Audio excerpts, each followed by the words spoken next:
E commerce market ഏറ്റവും കൂടുതൽ flourish ചെയ്തിട്ടുള്ളത് ഹെൽത്ത് റിലേറ്റഡ് ആയിട്ടുള്ള ഒരുപാട് പ്രൊഡക്റ്റുകളിലാണ്. നമുക്ക് ചില മടികളൊക്കെ ഉള്ളതുകൊണ്ട് ചിലപ്പോൾ ചെറിയ ഡിസീസ് ആവും, ചിലപ്പോൾ അത്ര വലിയ ഒരു രോഗമൊന്നും ആയിരിക്കില്ല, പക്ഷേ അതൊരു മെഡിക്കൽ ഷോപ്പിൽ ചെന്ന് തുറന്ന് പറഞ്ഞ് അത് വാങ്ങുന്നതിനുള്ളൊരു മടി കൊണ്ട് ഇപ്പോൾ എല്ലാവരും പെട്ടെന്ന് ചെയ്യുന്നൊരു പരിപാടി അത് ഓൺലൈനിൽ ഓർഡർ ചെയ്യുക എന്നുള്ളതാണ്. അപ്പം നമ്മളും ആ കൊണ്ടുവരുന്ന ഡെലിവറി ബോയ് അല്ലാണ്ട് ഇത് ആരും അറിയുന്നില്ല.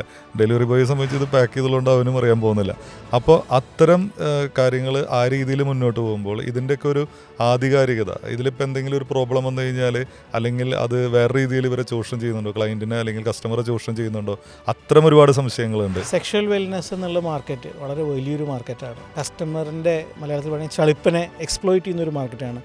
ധാരാളം കറുത്ത കുതിരകൾ അവിടെയുണ്ട്. ഞങ്ങളുടെ ഒരു വലിയൊരു മേജർ മാർക്കറ്റാണത്. ഞങ്ങൾ ക്ലയൻറ്റിനോട് പറയുന്നൊരു പ്രോബ്ലം എന്താ വെച്ച് കഴിഞ്ഞാൽ, നിങ്ങൾക്കൊരു നെഗറ്റീവ് റിവ്യൂ വരികയാണെങ്കിൽ അതിൻ്റെ ജെന്യൂനെസ് നമ്മൾ എപ്പോഴും അന്വേഷിക്കണം. വളരെ സിമ്പിളായിട്ടൊരു കാര്യം പറയാം, ആയുർവേദ മരുന്നാണെങ്കിൽ അതിന് സൈഡ് എഫക്ട്സ് ഇല്ലയാണ്, പാർശ്വഫലങ്ങളില്ല.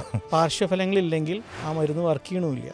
ഒരു മരുന്നുണ്ടെങ്കിൽ അതിന് എന്തെങ്കിലും ഒരു പാർശ്വഫലം ഉണ്ടാവും. മനുഷ്യൻ്റെ ശരീരം എങ്ങനെയാണ് ഒരു മരുന്നിനോട് റിയാക്ട് ചെയ്യുക എന്നുള്ളത്, അത് ആയുർവേദം ആണെങ്കിലും അലോപ്പതി ആണെങ്കിലും ഹോമിയോപ്പതി ആണെങ്കിലും ഇതിനൊക്കെ റിയാക്ഷൻസ് ഉണ്ട്. ആസ് എ ക്ലയൻറ്റ് നമ്മളത് അറിഞ്ഞിരിക്കണം. അങ്ങനെ ഒരു പ്രശ്നം വരികയാണെങ്കിൽ നമ്മൾ കസ്റ്റമറോട് പറയണം, ഇന്ന പ്രോബ്ലം കാരണം കൊണ്ടാണ് നിങ്ങൾക്ക് ഈ പ്രശ്നം വന്നിരിക്കാനുള്ള സാധ്യത. അത് പ്രശ്നമുള്ളതാണെങ്കിൽ അവരോട് പറയുക തന്നെ ചെയ്യണം. ഇത് നിങ്ങൾ വെച്ചുകൊണ്ടിരിക്കരുത്, നിങ്ങൾ ഡോക്ടറെ കാണിക്കണം എന്നുള്ള കാര്യങ്ങൾ പറയണം.